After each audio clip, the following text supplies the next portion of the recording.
चलिए इस वीडियो को स्टार्ट करते हैं। और इस वीडियो में मैंने आपको गोल्ड की टेक्निकल एनालिसिस के बारे में बताया, साथ ही साथ मैंने बिटकॉइन और इथेरियम के बारे में भी बताया। तो सबसे पहले स्टार्ट करते हैं गोल्ड की टेक्निकल एनालिसिस से। और सबसे पहले चार्ट हम देखते हैं वीकली टाइम फ्रेम में। जैसे कि आप पुराना प्राइस एक्शन देख सकते हैं कि जब जब ये कंसोलिडेशन अच्छे खासे वीक्स का दिया है, फिर एक ट्रेंडिंग मूव रहा है। जैसे कि यहाँ देख सकते हैं, यहाँ पे देख सकते हैं, यहाँ देख सकते हैं। और ये मोस्टली 6-7 मतलब कि 60 और 80 डेज के बीच में आपका साइडवेज गया है या थोड़ा सा ट्रेस किया है। और वैसे ही यहाँ पे देख सकते हैं आपके लगभग 6-8 वीक्स हो चुके हैं। तो चांसेस आ रहा है कि एक आपको ट्रेंडिंग मूव मिल सकता है। अब ये ऊपर होगा या नीचे, ये कहना तभी पॉसिबल है जब आप रोज का प्राइस एक्शन डाटा देखें और कैसी कैंडल प्रिंट हो रही है वो आपको देखनी पड़ेगी। तो सबसे पहले मैं बता दूं कि मैंने सोचा था कि इसके बाद अगर एक यहाँ तक पुल बैक ले इस वीक की कैंडल और फिर एक ग्रीन में क्लोजिंग दे, तो चांसेस आर वेरी हाई कि ये अपना ऑल टाइम हाई टेस्ट कर लेगा नेक्स्ट वीक। लेकिन जैसे आप देख सकते हैं कि इसने थोड़ा सा बेरिश कैंडल क्लोज की वीकली में, तो चांसेस है कि ये एक कॉन्जिक्यूटिव रेड कैंडल भी बन सकती है वीक। और ये चीज आप अपने माइंड में रखिएगा कि चांसेस आर हाई कि ये एक रेड कैंडल में क्लोज होगा नेक्स्ट वीक। और चलिए नेक्स्ट टाइम फ्रेम के बारे में बात करते हैं, जो कि है डेली की। और डेली में आप देख सकते हैं कि मैंने आपको एक लेवल दिया था कि ये एक लास्ट सपोर्ट की तरह काम करेगा, जो अभी इस वीक टेस्ट नहीं हुआ है। और अब चांसेस आर हाई कि ये अब ये इस बाइंग एरिया तक तो आएगा ही। और यहाँ पे अगर शॉर्ट टाइम फ्रेम जैसे कि 1 आवर में चोच वगैरह अगर मिलता है, तो चांसेस रहा है कि ये फिर से वापस अपने इस हाई को टेस्ट कर सकता है। और अगर प्राइस एक्शन सही रहा तो अपने ऑल टाइम हाई पे भी जा सकता है। लेकिन यहाँ पे सबसे इंपॉर्टेंट बात है कि हमें छोटे टाइम फ्रेम का कंफर्मेशन लेना बहुत जरूरी है, क्योंकि वीकली थोड़ा सा बेरिश दिख रहा है। और सबसे और उसके बाद हम अगर इसके एक टाइम फ्रेम नीचे बात करते हैं, जो कि ये 4 आवर का। तो 4 आवर में यही लेवल को थोड़ा सा मॉडिफाई कर देंगे। और थोड़ा सा जैसे कि हम मॉडिफाई किया तो एक छोटा सा लेवल बन गया। और मेरे हिसाब से चांसेस है कि यहाँ कहीं से एक सेलिंग मिलेगी, जो आपको यहाँ तक तो दिखने को जरूर मिलेगी। और 4 आवर में भी यही एक लेवल इंपॉर्टेंट दिखता है। और फिर उसके बाद अगर हम छोटे टाइम फ्रेम में जाएं, जो कि 1 आवर टाइम फ्रेम, तो 1 आवर टाइम फ्रेम थोड़ा सा बेरिश हो चुका है। सबसे पहले आपको एक अगर पास की सेलिंग एरिया देखनी है, तो ये पास में एक सेलिंग एरिया इसी स्विंग की है, जो कि अ, अगर यहाँ पे देखें तो थोड़ा सा शायद ये प्ले हो भी चुका, और अगर या फिर प्ले नहीं हुआ है, तो यहाँ पे ये एक इंड्यूसमेंट की तरह काम करेगा। और यहाँ पे एक शॉर्ट टाइम फ्रेम में एंटी सॉरी कंफर्मेशन देखेंगे, जो कि होता है 1 मिनट का चेंज ऑफ करेक्टर वगैरह देखेंगे, और उसके बाद सेलिंग में देख सकते हैं।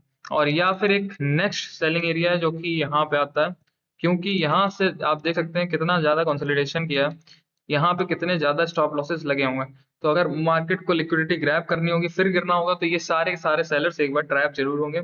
और मार्केट यहाँ से हो सकता है यहाँ जाए, फिर वापस अपने नीचे वाले लेवल्स पे जरूर आए। तो ये आपको बता दिया मैंने 1 आवर के टाइम फ्रेम में आप क्या एक्सपेक्ट कर सकते हैं। और अगर मार्केट उसके अलावा अगर मार्केट जैसे ही इस वाले टाइम फ्रेम के ऊपर क्लोजिंग देती है, मतलब चेंज ऑफ करेक्टर करती है, वैसे ही आप आराम से इस यहाँ से बाइंग यहाँ तक कैप्चर कर सकते हैं, जो कि लगभग 350 पिप्स की है। और इस वाले एरिया में आपको बाइंग ही ढूंढनी है। और अगर मार्केट थोड़ा सा रिट्रेस करती है और थोड़ा सा अगर आपको इंट्राडे में प्ले करना, तो आपको 15 मिनट में जाना पड़ेगा।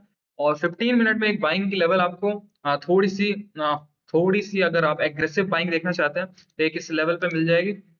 इस वाले लेवल पे आपको एग्रेसिव बाइंग देख सकते हैं, जो कि मैं प्रेफर नहीं करूंगा, क्योंकि वीकली एनालिसिस के हिसाब से मैं देख रहा हूँ कि चांसेस है कि गोल्ड नीचे जाना चाहिए। और अगर मैं कोशिश भी करूंगा कि रिट्रेसमेंट कैप्चर करूं, तो मैं एक अच्छे लेवल से कोशिश करूंगा उसकी प्रोबेबिलिटी की वजह से। और एक अच्छा लेवल ये है, मैं चाहूंगा यहाँ से थोड़े से मुझे 100-150 पिप्स या 200 पिप्स कहीं मिल जाए एक बाउंस की तरह भी, उसके बाद वापस नीचे मार्केट कंटिन्यू करें। और अगर मार्केट इसके नीचे जैसे ही क्लोज करता है, और इसके नीचे क्लोज करता है अगर मार्केट, तो वैसे इस लो की भी आपको जरूरत नहीं है। अगर मार्केट यहाँ पे कुछ कंफर्मेशन दिखाता है 15 मिनट्स में, तो आप यहाँ सेलिंग देख सकते हैं। जैसे 15 मिनट में हो सकता है कि कोई चेंज ऑफ करेक्टर बनाता है, आप यहीं से सेलिंग देख सकते हैं। नहीं तो अगर मार्केट इस वाले लो के नीचे भी अच्छे से क्लोजिंग दे देता है, तो आप यहाँ से बाइंग इसी लेवल से, जो कि आपको बाइंग का लेवल है, इसी लेवल से भी सेलिंग देख सकते हैं। और आराम से ये लेवल्स आपको नीचे के कैप्चर हो सकता है। तो अब सबसे इम्पोर्टेंट बात, और हाँ, सबसे इम्पोर्टेंट बात जो है वो ये है कि वीकली थोड़ा सा बेरिश दिख रहा है। अगर इस वीक कैंडल यहाँ ऐसे क्लोज कर देता है ग्रीन में, तो इसका मतलब ये है कि बायर्स फिर से कंट्रोल में है, और चांसेस फिर ये है कि मैं नेक्स्ट मंथ बाइंग ही देखूंगा, क्योंकि अगर आप 2 मंथ देखें तो अच्छा खासा यहाँ पे पॉज ले चुका है। और अगर इसको गिरना होता तो फास्ट सेलिंग आ चुकी होती, और यहाँ पे अगर गिरेगा नहीं 2 मंथ, तो इसका मतलब ये है कि यहाँ पे बायर्स ने वापस से अपने हाथ में मार्केट ले ली है, और चांसेस आ रहा है कि नेक्स्ट ऊपर के टारगेट्स आपको अचीव करने को मिल सकते हैं। तो उसके लिए हम आपको देखनी पड़ेगी मेरी नेक्स्ट वीक की एनालिसिस, जिसमें मैं मंथली एनालिसिस भी बताऊंगा, और देखेंगे कैंडल किस तरीके से क्लोज करती है। तो ये एक छोटा सा एनालिसिस बिटकॉइन का भी कर लेते हैं, अगर जो लोग ट्रेड करते हैं बिटकॉइन में, ये उनके लिए हेल्पफुल रहेगा। इसमें एक बहुत अच्छा पैटर्न देखने को मिल रहा है वीकली टाइम फ्रेम पे, जैसे कि आप देख सकते हैं कि इसने एक ट्रेंडिंग मूव लगाया था, और फिर ऑल टाइम हाई के आसपास इसने लगभग 5 से 6 वीक्स कंसोलिडेट किया है। इसका मतलब ये है कि लोग यहाँ से देखेंगे कि ये पोल हो गया, ये फ्लैग का पोल हो गया, और ये ऊपर का फ्लैग हो गया, और लोग सोचेंगे कि यहाँ से ब्रेकआउट आना कंफर्म है। लेकिन इसमें एक दिक्कत क्या है कि इसने बहुत अच्छा खासा टाइम यहाँ पे बहुत अच्छा खासा टाइम यहाँ पे बिता चुका है। इसका मतलब ये है कि अगर इसको निकलना होता तो चांसेस आर वेरी हाई कि ये बहुत जल्दी यहाँ से ब्रेकआउट देकर ऊपर निकल जाता। लेकिन जिस हिसाब से ये यहाँ पे कंसोलिडेट कर रहा है, इसका मतलब ये है कि ये नीचे भी आ सकता है, क्योंकि यहाँ पे अब सब लोगों को लग रहा होगा ये ऑल टाइम हाई पे है, तो ऑल टाइम हाई बनने वाला है। तो मुझे ऐसा लगता है कि यहाँ पे चांसेस आर वेरी हाई कि ये एक यहाँ से वापस रिट्रेस जरूर कर सकता है। और अगर इसमें वैसे एक दिन बचा है क्लोजिंग होने में, अगर ये कैंडल ऐसे ही क्लोज होती है तो आपको एक नीचे का ट्रेड बहुत अच्छा खासा मिल सकता है, जो कि सबसे पहला टारगेट होगा 1 लाख का, और दूसरा इस कैंडल तक का आराम से ये आ सकता है, अगर इसी टाइप से वीकली कैंडल क्लोज होती है। अगर ये कैंडल अगर ये कैंडल ग्रीन में क्लोज होती है, तो चांसेस आर हाई कि ये फिर ऊपर अपना ब्रेकआउट दे देगा। लेकिन मुझे जो सिनेरियो दिख रहा है उसके हिसाब से चांसेस आर वेरी हाई कि ये ऐसी ही कैंडल कल क्लोज करेगा, और अगर डॉजी क्लोज करता है तो उसके बाद भी आपके पास चांसेस है एक अच्छा खासा ट्रेड कैप्चर करने के लिए, क्योंकि यहाँ पे आप देख सकते हैं 2-3 वीक्स जो कंसोलिडेशन टाइट कंसोलिडेशन किया, उसके बाद कितने बड़े बड़े मूव्स दिए हैं। और वैसी ही कुछ चीज यहाँ पे भी हो सकती है अपने ऑल टाइम हाई पे, और ये भी चीज ऑल टाइम हाई पे ही हुई थी। तो इसका मतलब ये है कि आप एक शॉर्ट की एंट्रीज देख सकते हैं नेक्स्ट वीक, और अगर कैंडल ऊपर क्लोज होती है तो फिर आप अपनी ऑल टाइम हाई के लिए भी टारगेट्स रख सकते हैं। सबसे पहला टारगेट रहेगा 1,12,000, और फिर उसके बाद ऊपर की चीजें ट्रेल वगैरह कर सकते हैं, क्योंकि पुराने कोई पेंडिंग लेवल्स तो है नहीं। और अगर बिटकॉइन के अलावा किसी और में ट्रेड करना तो आप इथेरियम में भी कर सकते हैं।